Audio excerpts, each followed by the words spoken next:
So, Jerremy, we were talking pre-show, and you said something very interesting that I want to dig into a little bit. You say you believe that Jesus, who I think we all know, is he was very rich. Monetarily. All right. So financially rich. Financially loaded. All right. Well, everybody thinks you're full of crap now. So you got to explain. Good. What do you mean? Good. This has been my hot take, man, for the last 3 to 4 years.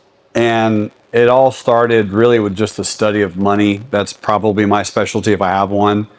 Studying money, studying the relationship of money, and studying people's relationship with money, how it moves, how they interact with it. And it led me down some paths, as one will, of reading. And you got to read the good old book, right? Yep. So I'm going to ask you a question. At birth, Jesus was given 3 gifts. Do you remember which 3 gifts he was given? Frankincense, gold, and myrrh. What was that middle one? Gold. Gold.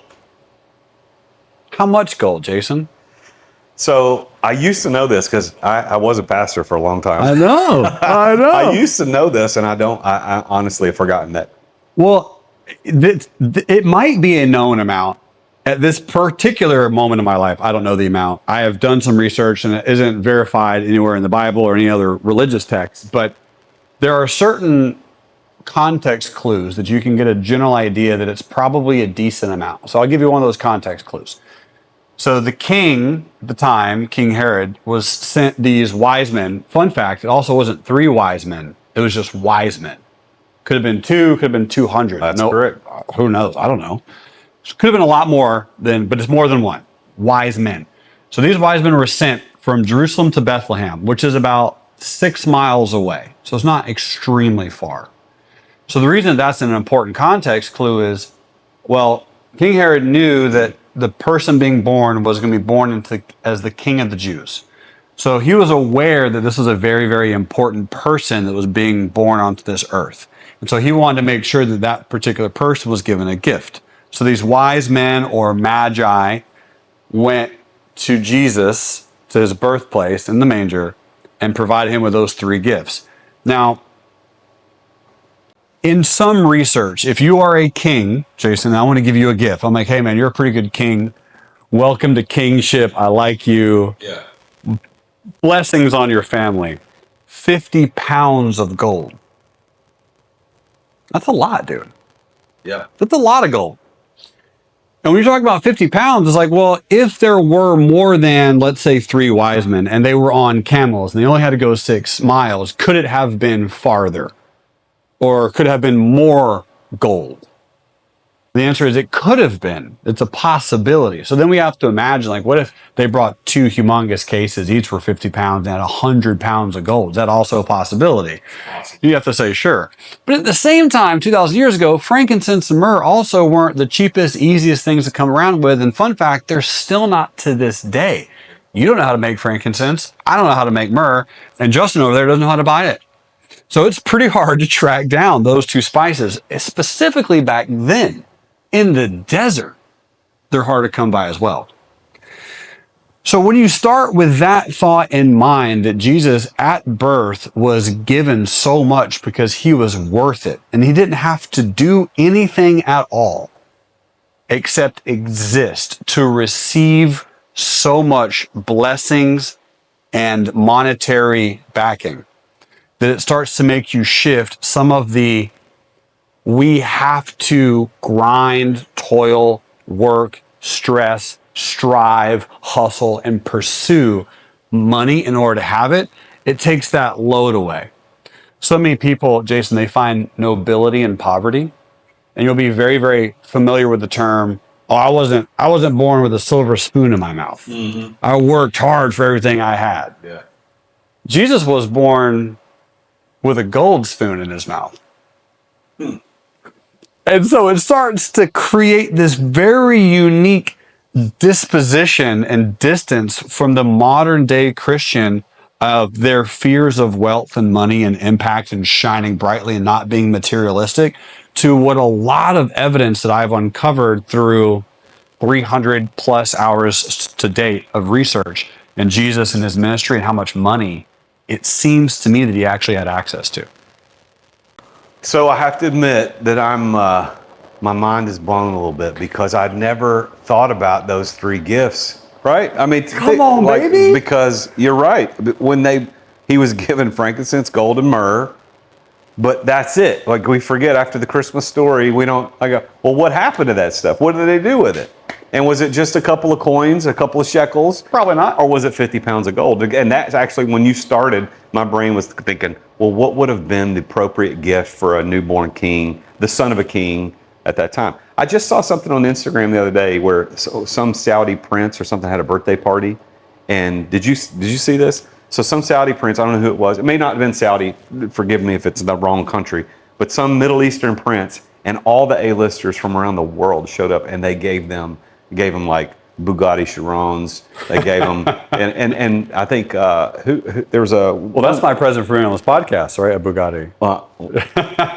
That's later. We don't talk about that. But who was the John Cena? So John Cena was there, and he gave him $200,000 in cash, and he was looked down upon as giving the cheapest gift out of everybody that gave him.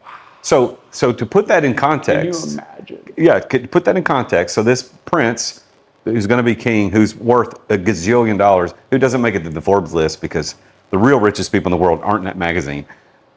It stands to reason that a king named Jesus, when he was born, who was obviously given gold, King of Kings, would have been given a lot of gold. King of Kings. And what did they do with it? What did Joseph do with it? King of Kings, man. I mean, the thing is, it's a very unique perspective for me, and I love talking about this with you. That's why it was like my hot take, because I know your background and also how much you've studied. And what it does is it helps me get all excited and passionate, because my favorite thing on earth is creating mental liberation, right? Essentially giving people ideas that they might not have ever had before, and just providing this new belief structure of what's available and what's possible, and teaching them that. For example, not to get off too much of a tangent, you probably know this, but you can rent out your stocks like you rent out a house. I had that conversation with the Uber driver on the way here. Really cool guy named Larry.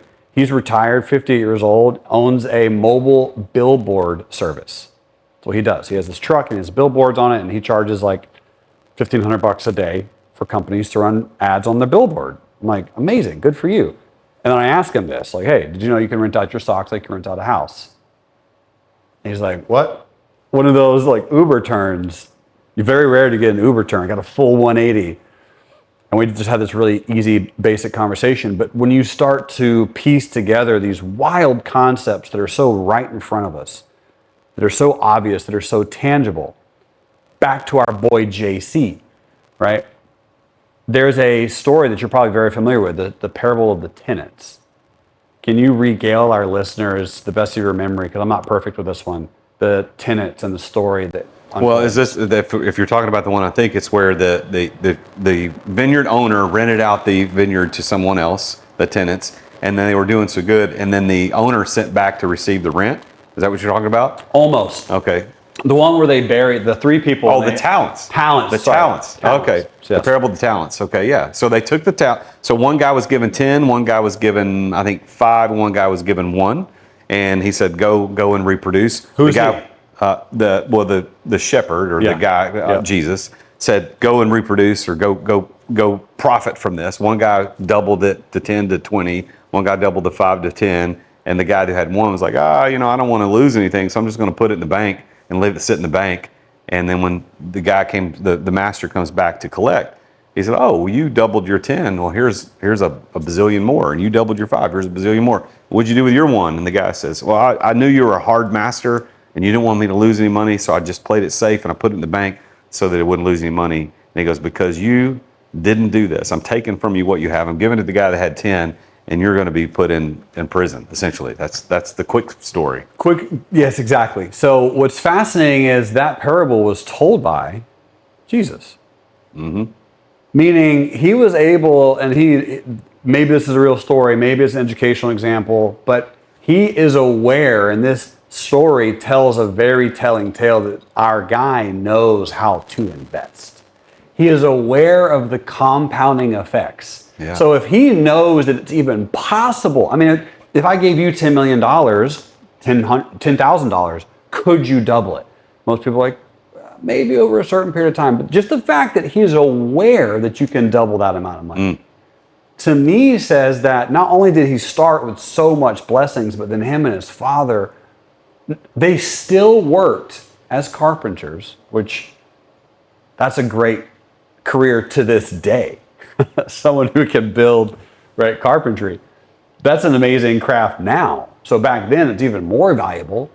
So not only are they still working, but they're also simultaneously investing all that money, you would assume, over a period of time. Now, I know the thing I remember in my studies about Jesus' ministry, for those 3 years that he was doing his ministry work, he didn't work. He left the carpentry beside, which, by the way, side note, the carpentry thing wasn't what it is today. It was probably more of a mason than he was a carpenter, because they did things with rocks and stone more than they did with wood, because they didn't have chairs. Maybe even a house builder. Exactly. You could argue. But when he was working in ministry for those 3 years or so, he was supported by the wealthy women who followed him. So there were wealthy women who supported the ministry and paid for his needs and all the disciples that were with him. Wait a minute. Now, this is really controversial. You got to hold on for a second. Yep. Are you telling me that even though Jesus was loaded, he still took money from other people? Well, I didn't know he was loaded, but I knew the other half. So that in itself is another incredible insight. Yeah. Because he has a bunch of money that he was born into. He's a trust fund baby. Born into wealth, and still receives money from all of these other people. Judas had a job. Do you remember the job of Judas? Oh, he was the money keeper. The what? He kept the money. He kept the money. So meaning, even though Jesus had so much, other people wanted to give him things because he realizes at this time the energy of giving. Because if you are given something, the Bible says, if you give, you will receive more. He doesn't want to take away from that person's ability to receive more, so he has to receive their money. And what's he going to do with it? He has a place to store it. So Judas is the guy carrying around the money, which is one of the reasons, in my opinion, that he becomes so jealous, is because Jesus has so much and is fully detached from it. That's the big message I'm coming with, is money is an amazing tool. It's a brick. That brick can either break a window, as Dave Ramsey says, or build a house. But Jesus saw that as a tool and just simply had no connection, no tying to the money. He just used it as an energy, realizing what it was for and what it was useful. And that drove Judas to a greedy state. So we're talking with Jerremy Alexander Newsome today on the Root of All Success podcast. Flew in from California. Actually, he's a Nashville native, just recently moved to California. I'm not even going to ask. I'm not going to ask why that happened. But here he is today, here on the Root of All Success. He's the founder of Real Life Trading and is known as the Tony Robbins of stock trading. And so money is kind of his thing. So this idea of Jesus being rich was not at all planned for today's show, but I think that's the title of the show, was Jesus Rich. I think that's what we're going to go with. And because it's an interesting thing, because in Christendom today, you were talking about this, the badge of poverty. I think, is that the phrase you used? There seems to be a lot of that. And it creates a bad money story in people's minds about, well, we can't have abundance because Jesus didn't have abundance, or we can't have abundance because rich people, the needle thing, it's easier for a camel to go through the eye of a needle than a rich person to go to enter the kingdom of heaven. But that's so misapplied and misunderstood. David, Solomon, richest men in the world at the time. Whole books dedicated to this guy. Yes. Yeah. So this is a fun one, man.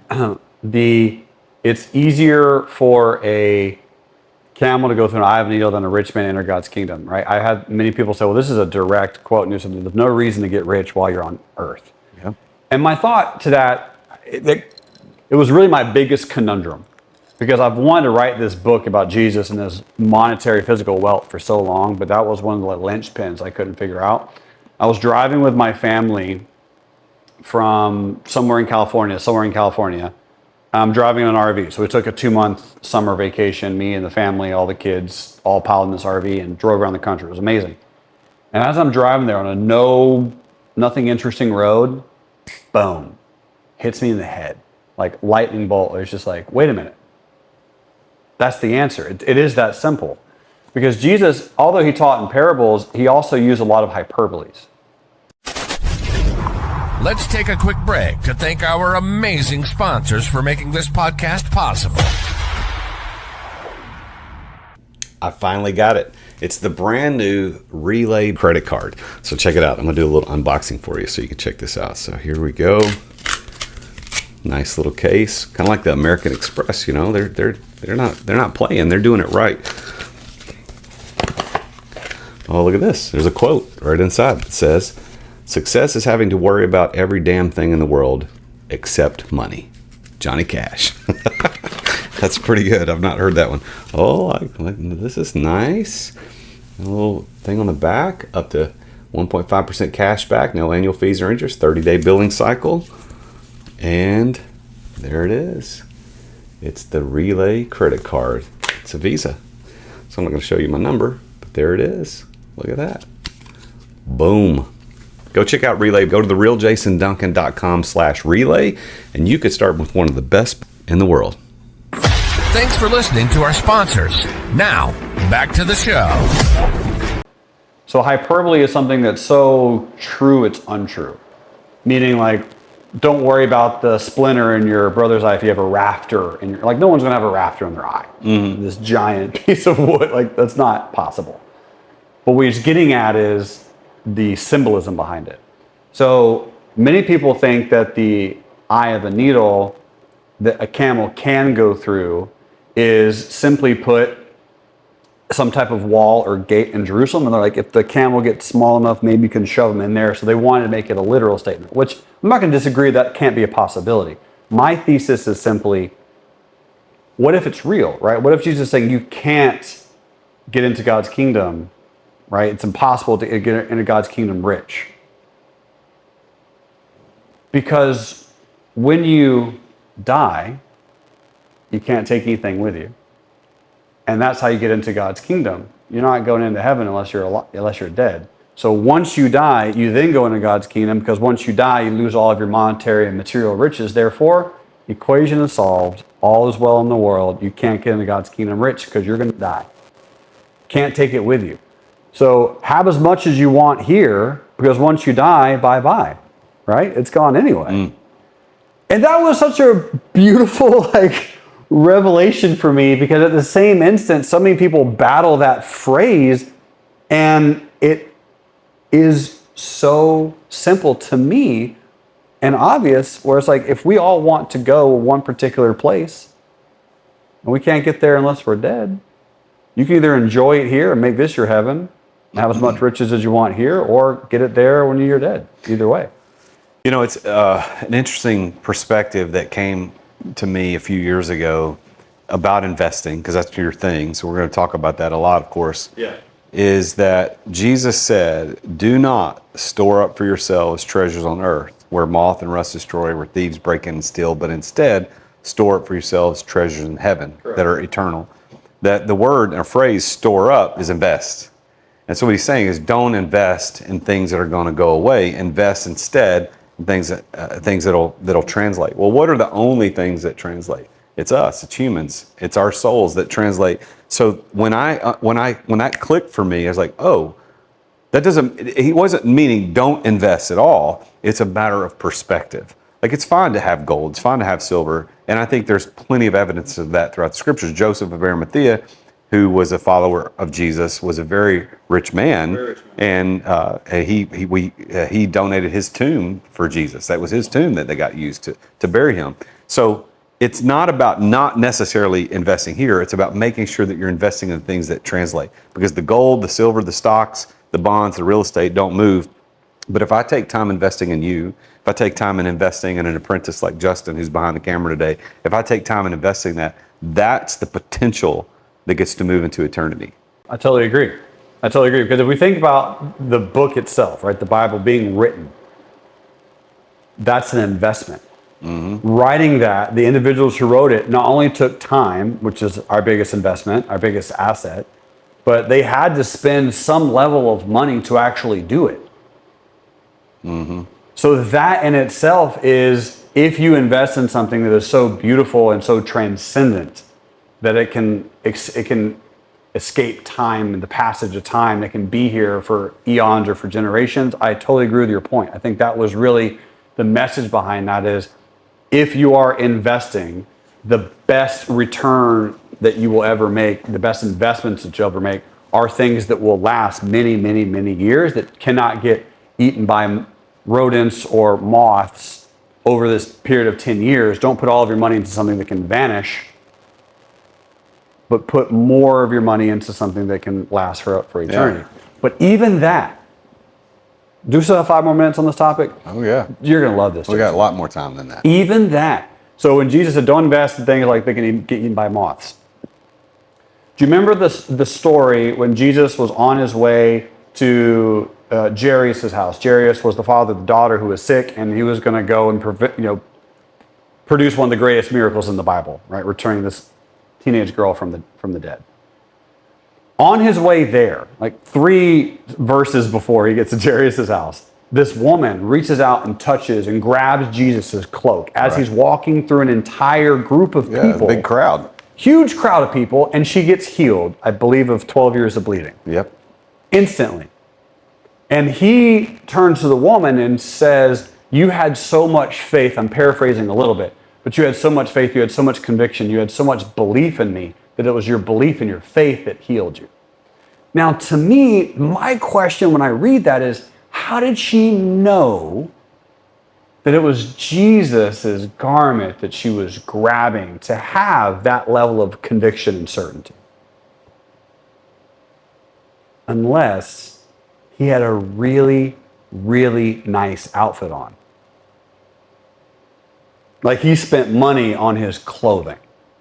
Now, for every good writer, you have to have a thesis that backs up your message. And my backup on that would be, when Jesus is being crucified as a traitor of the state, right?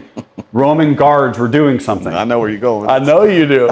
And the Roman guards were gambling over Jesus' what? Clothes. His cloak. They wanted that robe. They wanted the robe. Yeah. Now, Roman guards get paid pretty well. I mean, it's the most powerful empire in the world at this time. So it's not like it's a lowly prisoner's role. But you got to think about the egregiousness of what they're doing, as they're really trying to get the clothes that a traitor wore. So those had to be some really nice garments for, in my thesis, for these Roman guards to be battling over. And so my thought is, as Jesus is walking through this large crowd of people, to quote you, which is also in the Bible, this woman goes, oh, that's Jesus. That must be Jesus. Instills so much faith and conviction that she reaches out, grabs him, and is instantly healed because of her faith. Man, dude, how insane is that? This is blowing my mind. People going to be lighting up the comments. Tell me what you think about this. Is he full of crap? Like, where are we at? Tell me. Like, put it in the comments. I want to have a battle in the YouTube comment section. Was Jesus rich? He's given some pretty compelling evidence that I would never. Like, I have never thought about it. And I was a pastor for 13 years. I have a degree in biblical studies, and nobody ever taught me this stuff. Come on, baby. Listen, and certainly, I'm not going to say 100% that this is the actual thing, because I don't know yet. I'm processing it. At the same time, you guys are listening to this in real life. But speaking of real life trading, we'll get to in a minute. But this is a compelling thing, because I think his garment, one of the things I remember about his garment, if I'm remembering correctly, is it was made without seams or cuffs. Seams. Yeah, there was. So that also was you know how big a piece of fine linen you'd have to have in order to fold it right, to sew it, to create. It'd be huge. Where you make a shirt or a robe for somebody, you cut out pieces and sew them together. So it was fine linen. It was also seamless, and it had to be very nice, which I'd never really considered. And the interesting thing too about her grabbing the hem of his, which meant the end of his robe. Yeah, how would she know which one was his in a crowd of people? To have that much faith, that much conviction. Yeah, that's. So when did all this start for you? When did this Jesus was rich thing start? Well, did you have a moment of? I'm going to guess for a second that somebody came to you. You're wealthy. You've done really well for yourself, and said, You're not you're not living right under God because you have a lot of money. Is that where this started? And you had to justify it? Like, where did this start? What a question. What a question. You know, no. Although that has happened far too many times, because again, people will say I'm materialistic. And that was the reason I went back to the clothing piece, is because Jesus wore such nice clothing that if you saw him in today's standards, if Jesus was alive right now in physical form as you and I are, he'd be driving a Rolls Royce or a Bentley, and he would have a private jet, for sure. And his clothes would be deemed materialistic, and he'd be dressed very, very nicely because he has a standard, King of Kings. I mean, if we think of king, we think they're going to be dressed nicely. The King of Kings, the God of Gods, Jesus, right? I mean, he's not going to be dressed nicely? Come on. So, saying that to say, I have been approached by that, but this particular discussion started as all good discussions should. In my opinion, the greatest conversations to have with good friends, good individuals, good business partners, sex, religion, politics, and money. Like, we have to be talking about one variation of those four with your family, with your friends, with your loved ones, people you care about. You have to have these discussions because this is what's moving the world. February 28th, 2022. The reason I know the date so specifically is because I was doing another crazy, insane, stupid challenge, and I had to stay up really late that night. I was doing the calendar club, which is every single day you're working out. I was doing 100 push-ups times the day. So I was on February 28th, which was 2,800 push-ups that day. I had completed the entire month, so we're talking about 40,000 push-ups in a month. And it was like 9 p.m. I was on a very unique location. It's an island in the British Virgin Islands that I'm an investor in. And me and this guy who I'd love to get on your show, his name is Billy Alsbrooks. And this man hears from God. Like, this man knows God. He has a relationship with the divine. I think that's always beautiful, because there's a lot of people that preach scripture, but he preaches emotion. Like, he has a beautiful connection. And him and I just started having this conversation because he started asking me about money, and he started talking to me about investing. And I believe I said something very off-putting to him, something like, why are all Christians so broke? Because Jesus was really rich. And he's like, first of all, the Christians that you know are broke. The Christians I know are very wealthy because they follow the rich God, the rich Jesus. And I was like, what? Big, like, monumental shifts in my whole life. Because I thought for a second, at that moment, up until 2022, prosperity preachers, oh man, like Joel Osteen, like the big turnoffs. Huge churches. I was like, evil. People that were driving really nice cars that were also in Christendom. I go, evil. And it made me think, why do I think that? And so him and I had a 6-hour conversation from midnight till 6 a.m. as I'm doing push-ups on how rich Jesus was. And this guy is doing this because he carries around a Bible everywhere he goes. Like we carry around cell phones, Billy carries around his Bible. And I love this guy. He's a very, very prophetic, poetic, motivational artist. Very, very powerful man. Love to meet him. I'll introduce you to.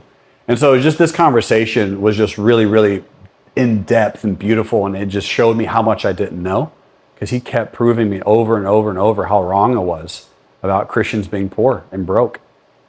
But you already had a belief that Jesus was rich before you had that conversation, because that's what you said to him. Yeah. So where did it originate in your mind? Well, why wouldn't he be? I think was probably it. It wasn't anything based on, like, it was the disalignment in my entire body and spirit for my whole life, because I grew up a Jehovah's Witness, as you might recall. I forgot that. Yeah. I forgot. But now you remember. Now I remember. So I grew up a Jehovah's Witness, and I wouldn't say all of witnesses, but the vast majority of witnesses live under the poverty line.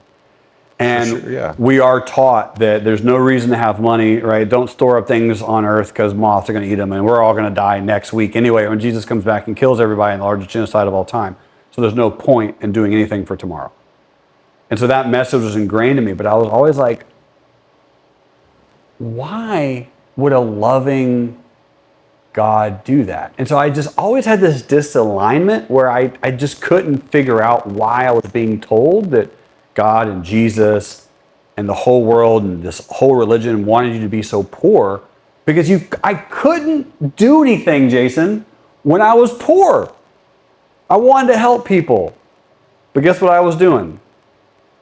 Nothing. I wanted to donate to the charities. What charity was I donating to? None of them. I didn't have any money. My mom didn't have any money. I didn't have any money. We didn't have any money. And I always thought, how is all this impact happening? And so it was a disalignment, because I knew that Jesus should be rich. Of all people to be rich, why would he not be rich? I mean, is God poor? The Alpha and the Omega? Every cattle on 1,000 hills belongs to him. So it's like, where is this disalignment happening? And it was just one of those things where he gave me such beautiful guidance. So I give Billy so much credit for giving me this huge shift and then helping me back it up and then just really just opening my entire belief system to what's available. So not to make what I'm about to say more materialistic than the intent, but based on the context of this conversation, there is a scripture, I think, I'm gonna forget where it is. I think it's in Philippians, but it says, "And my God will meet all your needs through his glorious riches in Christ Jesus." And he's talking about our needs. What do we need? And so for those of us who follow Christ, which I do, and unashamedly so, and everybody knows that, I think, is that my needs are always going to be met 100%. Through what? Through the riches in Christ Jesus. Now, I don't want to make that more materialistic than it might have been intended originally, but I think in the context of the conversation, it works. Now, also, I want you to think about the 23rd Psalm, "The Lord is my shepherd," right? Everybody, we read this at funerals. People read at funerals. I meditate on it every day. It has become the clarion call of my life, especially in adverse times when I'm dealing with adversity. But think about what it says. "The Lord is my shepherd, I lack nothing."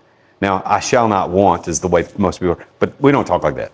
But what it means is, in modern day parlance, is I lack nothing. In other words, everything that I need is always provided. Now keep going. Now, I'm going to go really fast to it. It goes, so he says, he makes me lie down in green pastures. Well, what do sheep eat? They eat grass. So we're laying in the middle of abundance food. He leads me beside still waters. That's where I get my drink. He guides me on the right path for his name's sake. He keeps me alive. These are all things that the 23rd Psalm says. Then he says, "But even though I walk through the valley of the shadow of death, I'm not afraid, because you're with me. Your rod and staff, you comfort me." Okay, that part we're familiar with, the bad times. But what does he say next?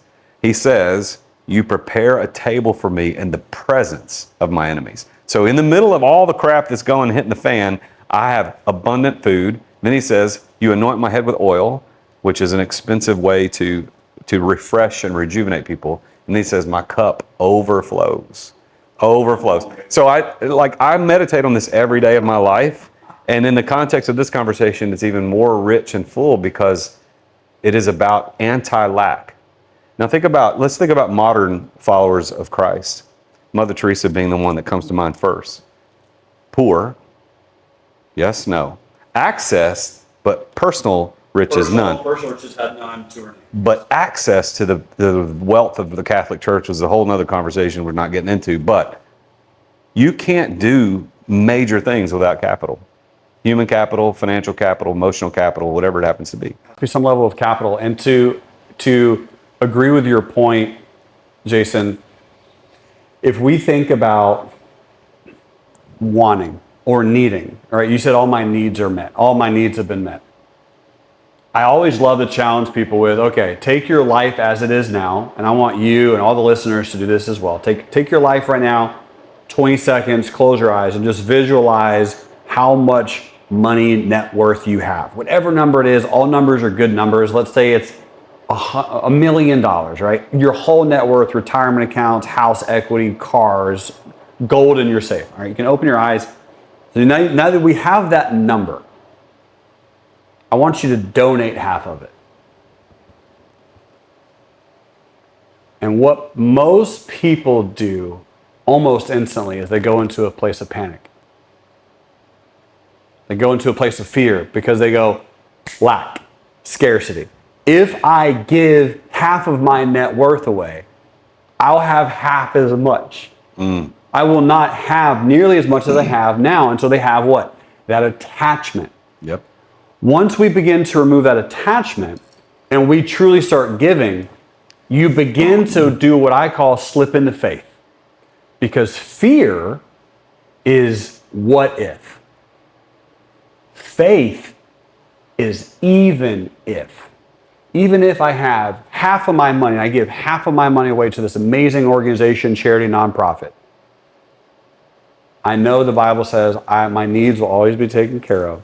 Mm-hmm. And guess what will happen that next month? It's not your job to know how. It's not your job to know what.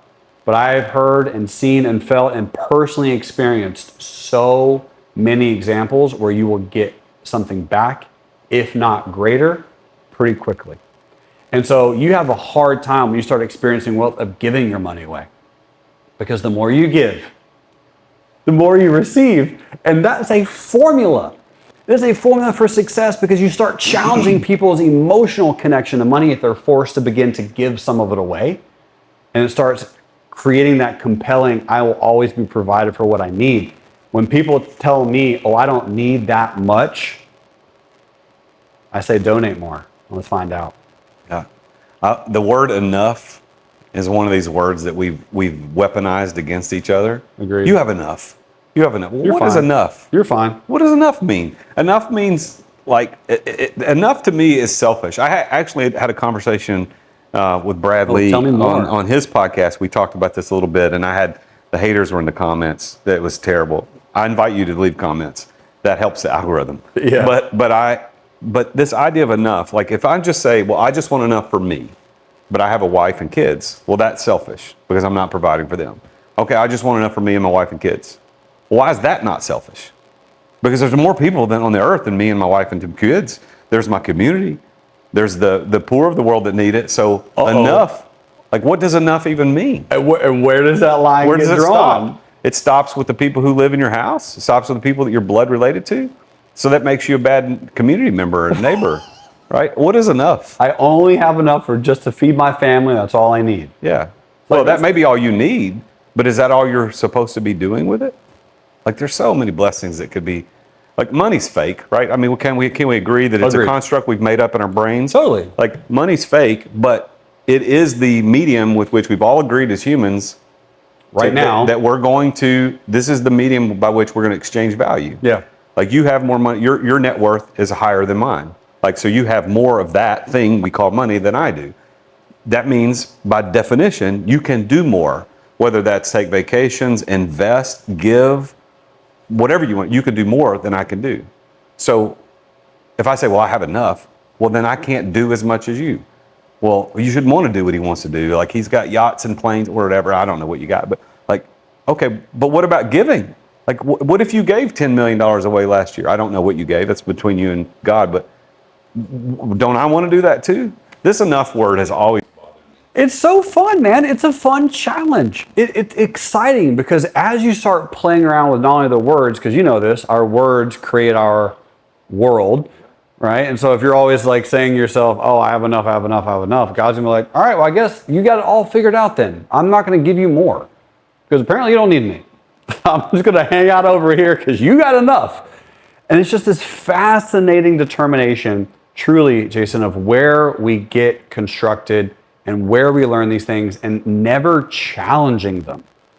That's what I live on, is I challenge my beliefs frequently. I challenge other people's beliefs daily.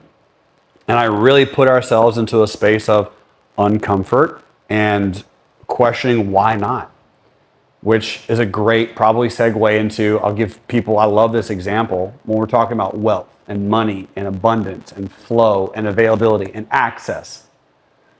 You've heard of the company Tesla? All right. Every single day, Tesla moves $90 billion of US currency every day. In and out. That's $250 million a minute. Just Tesla, that's one stock on one exchange on one market. 90 billion. Now, if your jaw is not hitting the floor similar to Jason's, like that is almost an inconceivable amount of money. I mean, every few seconds, tens of millions of dollars are flowing in and out of the stock. And the reason I like to bring that up as an example to people is I go, okay, how do you know what playing small feels like? Because I do it every day. When I show up to Tesla and I'm putting $1 million or whatever, $1 million, like, It's nothing. I'm not even on the radar. Like, I'm not even an order ticket in the room with $1 million. Like, you're not even showing up on the screen. And that's one company, Jason. So, and that's the stock market. That's not even real estate or commercial market or shipping or harbors.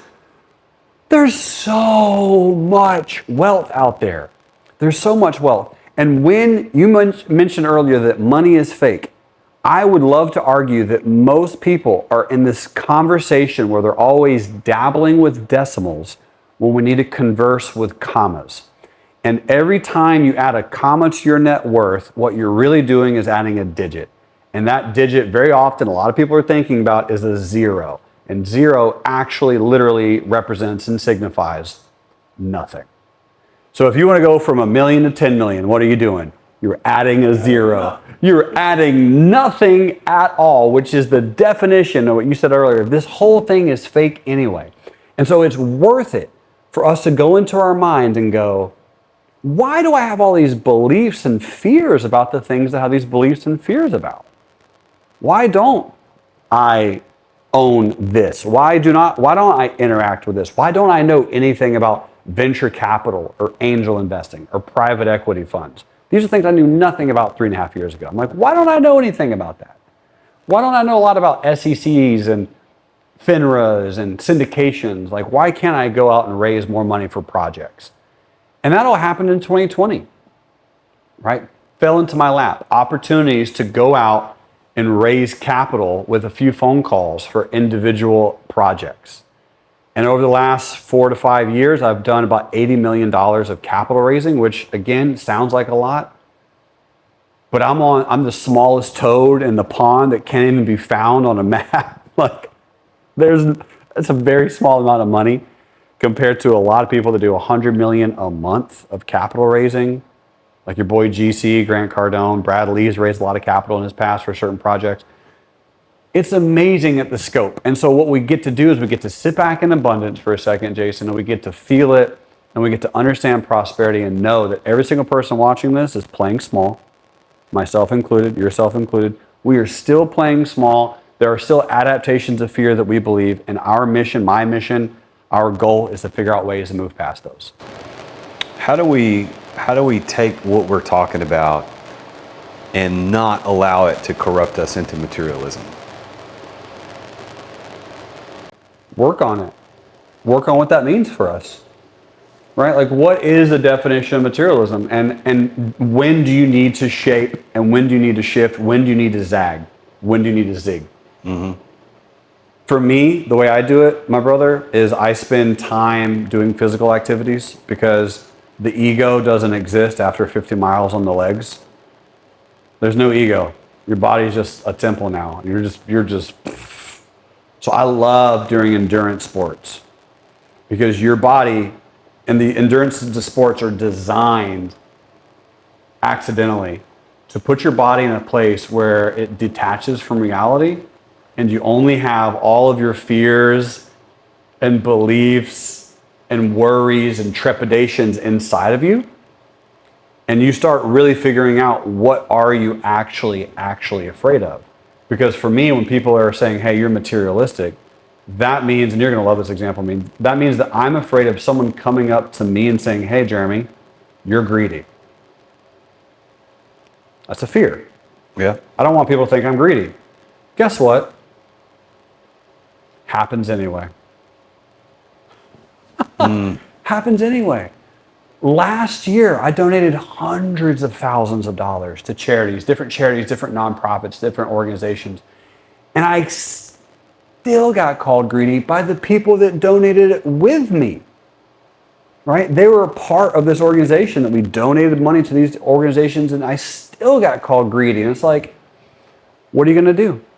So for me, I work on myself, I work on my peace, I work on my knowing, and I work on the actual realization of what is materialism to me.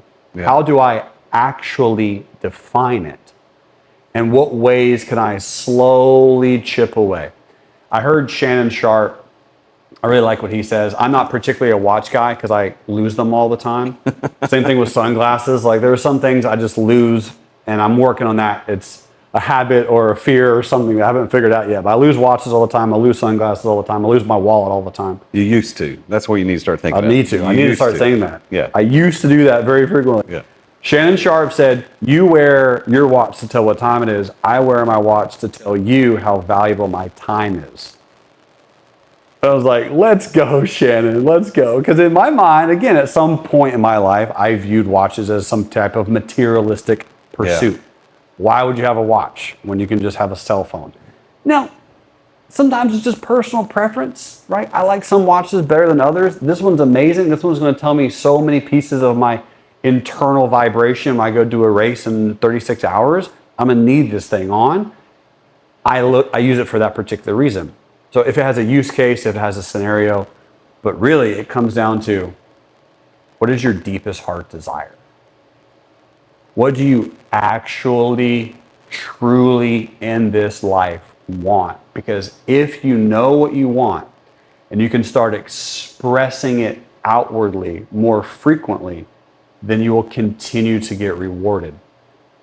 Because when God places a dream in your heart, God's not testing your bank account. He's testing your faith.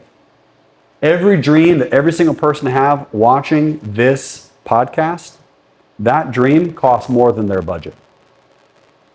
They don't have enough money for the big dream, the big one, the resort, the healing center, the car, the houses, the ranches where so many people are getting healed from sicknesses, right? Whatever, the businesses, the apartment complexes, the nonprofits, all those dreams cost more money than the people that have watching it. But it's available to you. It's accessible. It's hours away and one decision and one commitment away. I love it. All right, so real life trading. So you're in stock markets. I mean, you're the Tony Robbins of stock trading. When did you decide that that was what you wanted to do? Was this connected to this realization of Jesus being rich and getting into money, or how did you get into stock trading? Yeah, no, those were this spiritual journey that I'm on is probably 5 years old, maybe 4. But realistically, the stock trading for me, man, I love stocks so much because it's second grade math. In fact, wealth is second grade math repeated consistently. I'm gonna see if you're ready for the stock market. All right, here's my quiz. You ready? I'll go. What's 1,000? So you buy 1,000 shares. Doesn't matter the company. Buy 1,000 shares. You buy them. Stock goes up $3. How much did you make? $3,000. Now multiply that by 200 days a year. $600,000. $600,000. That math fell into my lap at the age of 18. I started investing at a little bit of a younger age. I watched the movie Forrest Gump. So when he said that, he goes, Lieutenant Dan invested into some kind of fruit company. Fruit company, Apple. Said, we don't have to worry about money no more. And I said, good, one less thing. And if you go back and watch it, it's clear. Right? He opens this letter from Apple. I didn't know what it was the first time I watched it. I was 6. So I asked my dad, what's investing? What's the fruit company? So he tells me about Apple and Apple computers. And I beg him to buy some shares, and we eventually buy some shares. We bought $3,000 worth of Apple, like 1995, the bottom, luckily. Sold those shares in 2000 because we were moving from Georgia to Florida. That was a $34 million mistake. Oh, $34 million mistake. So I sold those shares that I bought at the bottom of 1995 with $3,000 and 2000. Took that money, took $12,000, so I 4X'd my money. My dad gave me 12 grand as a 12-year-old, and I was like, I'm the richest human in the world. So from 12, I knew what I wanted to do, and I went to school for finance at the Warrington College of Business. Go Gators, University of Florida. Great college experience, did what college guys do in college, which was not learn the stock market, because they also didn't teach it. Right? Yeah. They weren't telling me about stocks and options. I mean, the best thing I got was like a 2-minute discussion on dividends, but I never really understood stocks. So I fell into it when this cute little lady named Regina was passing around 401k packets. I worked at Nationwide Insurance at the time. Great company, nothing great, only great things to say about them. Got my 401k packet and I said, I'm just going to read this. So I went home and read the 401k packet from cover to cover, and the things I learned about 401ks, IRAs, loans to yourself, I mean, amazing information, diversification, how they comprise the funds, how they choose the funds. I mean, I learned, like, this is a finance degree. This was my finance degree. So I learned how to trade my 401k. Bought First Majestic Silver, ticker symbol AG. They're still around to this day. At $9, I bought 1,000 shares, which was $9,000, which is all the money that I had in my 401k. It went up to 12. I sold it, made $3, and I did that math. $3,000 times 200 days a year is 600 grand. That is 58 times more than I make at my work. I'm gonna figure out how to do this full time. That started at 18 and a half. And I've been hooked ever since. My 20s sucked. It was stories of making millions, losing millions, making millions, losing millions. I lost 3 times. 3 times from 3 unrelated, crazy, wild, just totally distinct circumstances. And the day I realized that they were all gifts and they were all to help me realize that they were being done for me and not to me, and I stopped being a victim and I became a victor, my whole perspective started shifting, and I said, okay, I got you. I'm gonna listen this time. I'm gonna stop asking for lessons. I'm gonna stop making my life lessons into a life sentence. I'm gonna figure this out, and I'm gonna stop doing what I've done. And I started buying a bunch of stocks and Bitcoin and crypto in 2016, and then 2017 became a multimillionaire again accidentally because markets went crazy, and I was like, that was the 4th time that I made a lot of money. And I was like, I'm not going to lose it this time. So 2017, I just started a journey of really, really deep inner work. Deep inner work. All the prayers, all the temples, all the monasteries, all the wherever I can go, all the gods, studying them, praying to them, learning from them, reading about them, undergoing transformations, meditating, praying, learning. It's a really, really, really deep journey that I'm very, very happy that I went on. So when did real life trading start? I founded, I'm coming up on 10 years, dude. I founded Real Life Trading November 5th, 2014. And the first 3 years were really cool. I got sued, so that sucked. But by an individual? Different companies, different organizations, because I was giving all the information for free. So I still have that business model where 98% of my content is totally free. Because a lot of people think, when they think stock market and they see a really high energy, like hyped up, I'm always this way, by the way, this is just how I am. They're like, this guy's on coke and he's trying to take all my money. I'm like, all right, well, I'm not on coke and here's all the education for free. So either take it or not. But I'll give you a bachelor's degree in the stock market with no cost to you other than your time. And there's a lot of people that have taken me up on it, and it works. I mean, the education's there. It's very, very good. But there's a lot of organizations and companies that did not like the fact that I was giving away their trade secrets for free. Even though they're not trade secrets, they just didn't want me to be in business. So what's your revenue model then? Does real life trading have a revenue model? We do. We have a few, man. We do really well. We're going to hit 11 million in a couple of weeks, but it's like, we have 4 or 5 different revenue models. Again, all of it's 98% is free. Our money's made from that 2%, which is kind of like a grocery store, if you know that. Yeah. Grocery stores live on very, very, very, very small margins, but Publix does pretty well. Yes, they do. But they live on really small margins. So trading is my pleasure. I bring people in, they get all this stuff for free. They get a lot of entertainment, education for free. And then I have affiliate arrangements where they go to a broker, I get paid to send them there. We have coaching, we have mentorships. One of our favorite business models that people interact with the most is we have a live day trading platform. And so people can log on and watch myself or one of my other 15 instructors that I've hand selected, hand picked, hand taught over the last decade. They watch them interact with the market and trade. And it's entertaining, but it's also profitable. And so those people get to watch and get real time. Oh man, what's Costco going to do today? They just announced XYZ, whatever. What do you guys think about Costco? We'll pull up Costco. Man, Costco is going to drop pretty hard. And this is why I think that. And here would be a trade if you want to take it. So let's see if we can go make 2 or 3 points on 1,000 shares on Costco. So 1,000 shares on Costco is like an $830,000 investment. And the other day it dropped like 6%. Yesterday, actually. Yeah, yesterday it dropped 6%. So it's like if you shorted $800,000 at Costco Friday, I mean, you made 6% of your money on the downside. So knowing how to make money when the market goes up, knowing how to make money when the market goes down, knowing how to make money when the market goes sideways, it opens people to ideas. It doesn't mean they have to become a full-time, like this is all the only way you make money. But it also opens you up to the question, well, why not? If you know it exists and you know the opportunity is there, why not be able to use it? And then they get to come up with my favorite age-old, I don't have the time, dude. Right? It's the best. Like you have the exact same amount of time that I have. Everyone has the same amount of time. There are ways to optimize it. And I know you're a specialist at that. You do that with businesses. You help CEOs and the people in the companies optimize their time. And you help people restructure their belief on their value and their worth, pull out of the business and get into their zone of genius so that the company can operate more efficiently and effectively, AKA increasing time value. That's your specialty. And you help companies go from millions to tens of millions by doing that.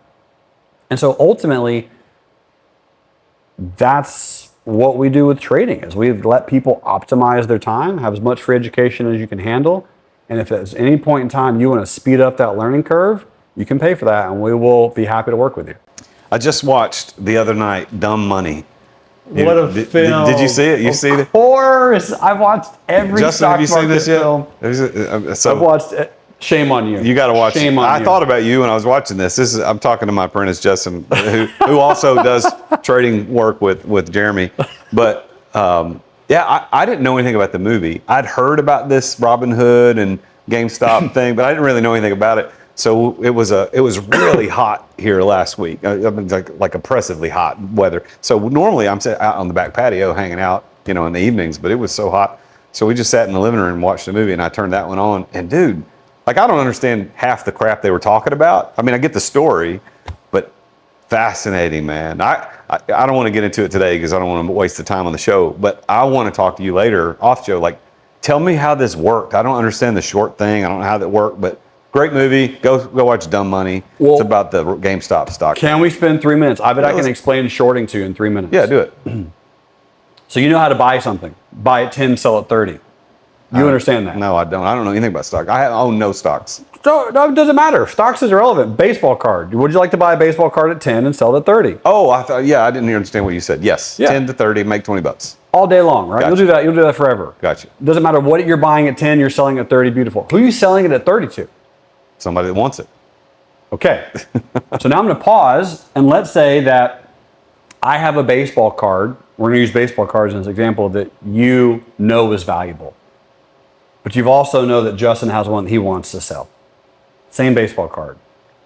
I don't know who's playing baseball card. Let's just say Mickey Mantle for ease of purposes. Okay. We both have a Mickey Mantle card. Now you go, hey Newsome, can I borrow that Mickey Mantle card from you? I want to hold on to it for a little bit. Maybe make some money off of it. I'll give you your card back. I just want to sell it. You go list that card on eBay for $1,000. You know eBay. Mm-hmm. Someone buys the card for $1,000, right? Willing buyer, someone in Hong Kong, they're happy to buy the Mickey Mantle card for $1,000. So you sold them something that you do not own. Right. But you made $1,000, right? Maybe. I don't know how that works.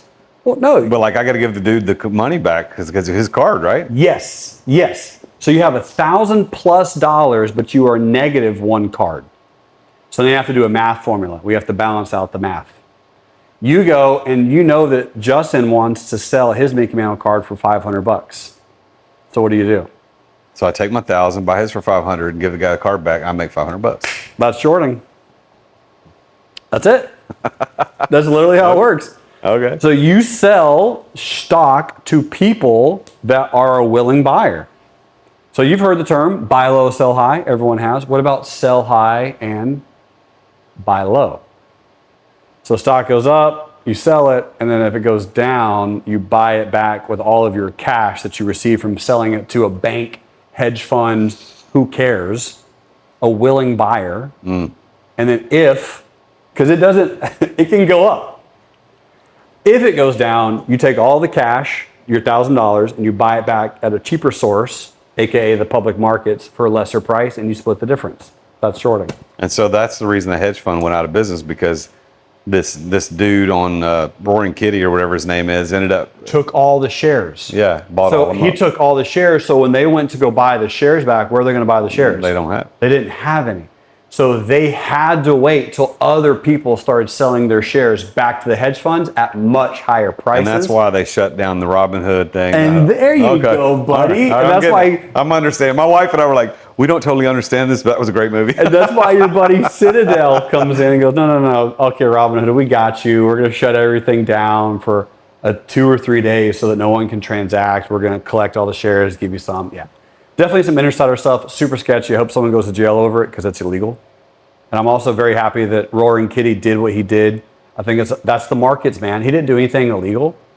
He simply said, this is what I'm buying. This is my thesis. He goes, I like the stock. I like the stock. And people got behind it, and that's legal, man. People do it all the time.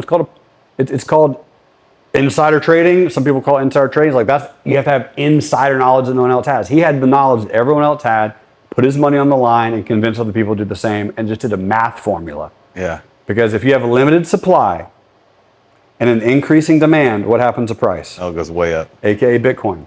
So do you know, is this guy still around? Is he still out there trading? Like, is he becoming well known now? He's really good. He's a couple points away from $1 billion. Wow. That's all within what, since 2020? Yeah. Let's say 5 years. So he turned like tens of thousands into billions. That is crazy. It's incredible. All right, you got to sign me up for your program, man. I got to learn how to trade It's really it's fascinating because I'll tell people this all the time. I'm not the greatest trader in the world. I'm not, dude. My mentor is Dennis Dick. He's half cyborg, half human, so it might not count. But I'm like the Dan Marino of trading. Like, Yeah. I don't know. People like me. I'm cool. I'm good looking, and I have a bar in Miami. Like, that's it. I went to the Super Bowl, didn't win, unfortunately. So you're not going to have me in the discussions of the greatest all time in this particular field. My specialty is teaching.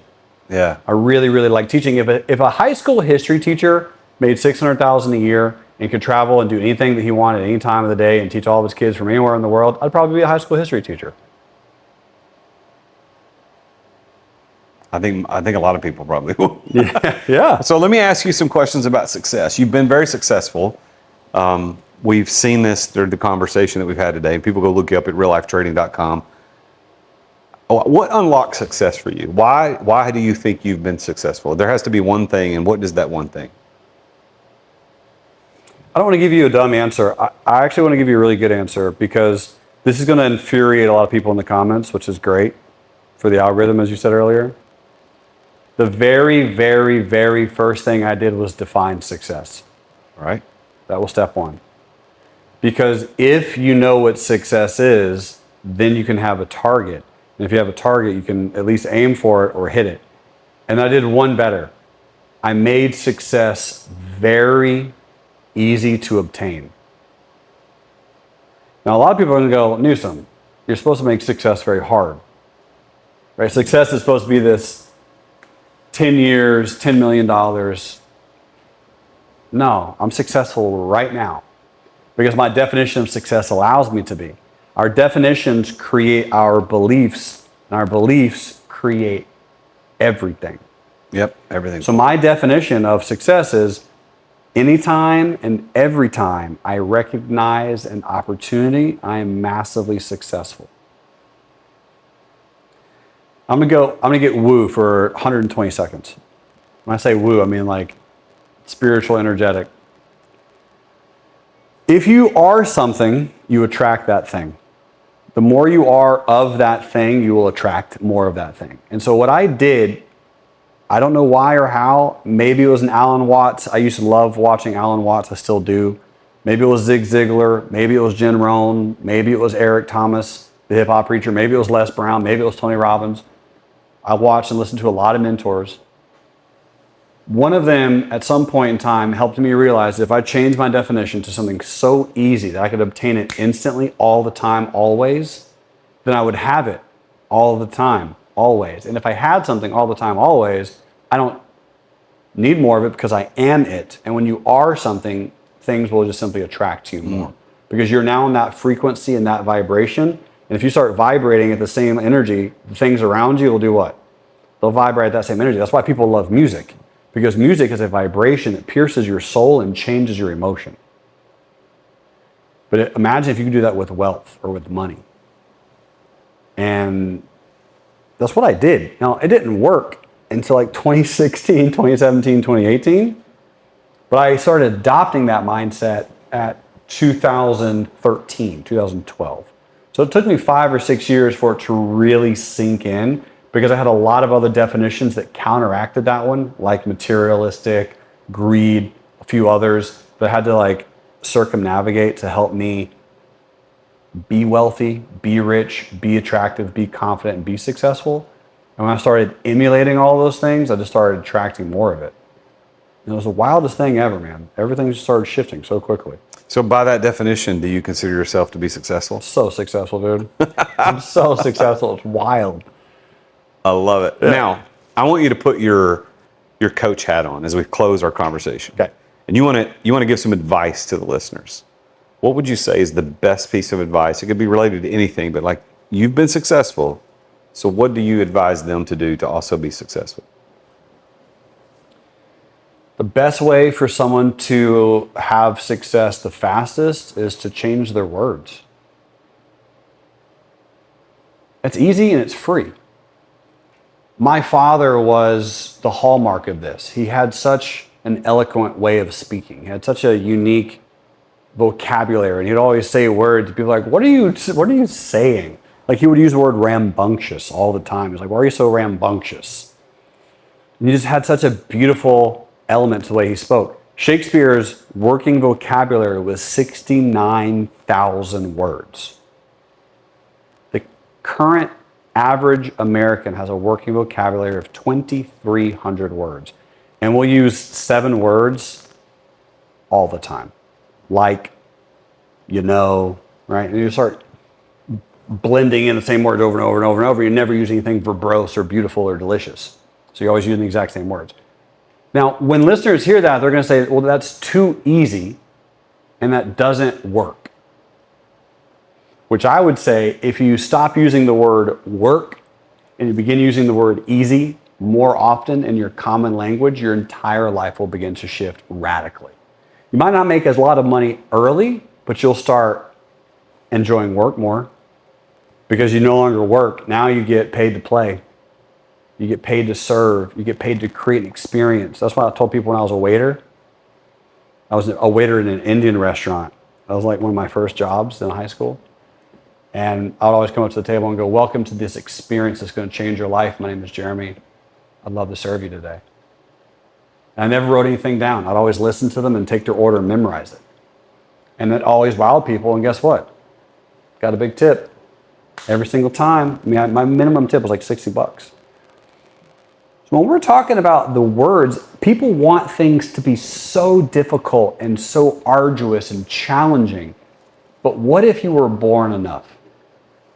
What if you were just born rich and born wealthy and born deserving? You didn't have to do anything. It starts to shift your paradigm of, even though you don't have to do anything, you get to do everything, whatever that is. And once you can align with the things that you really want to do, that fires you up, that excites you, because if you're stressed, that means that you're not doing the things that lights you up and you're doing more of the things you dislike. For me, emails, I don't like doing emails. Everyone knows. I have 3 people that manage my email inbox. 3. That's crazy. I don't even like emails. So I make sure they text me and they send me what I need to reply to, and I log into my email and I answer my emails. Or I forward it to a text conversation. But ultimately, the thing that I really care the most about and understanding is if you can create easy, simple patterns in your life, and you change the words you use the most, your entire world will shift dramatically and instantly.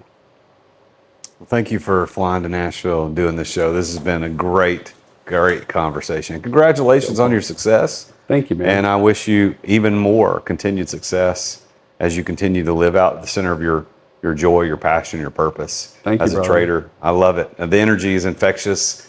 And I hope that the listeners are watching this. Like, you got to go watch this on YouTube, watch this back. But Jerremy Newsome, this is Jerremy Newsome on Instagram, and reallifetrading.com, right? I got that right. So reallifetrading.com. So if you're interested in getting some of that 98% of what they do for free, go to reallifetrading.com and sign up.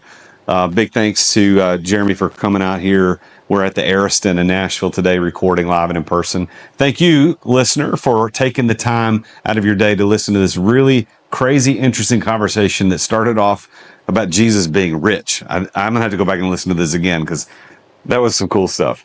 But please tune in again next time when we talk with yet another very successful entrepreneur about his or her journey to success. I hope you've liked this. Please subscribe, rate, review, leave comments. I mean, all that doesn't take but a couple of minutes, and it really helps the podcast get higher in the algorithm. More people can see it and listen to it. So thank you for doing that. As always, I am the real Jason Duncan, and Jesus is King.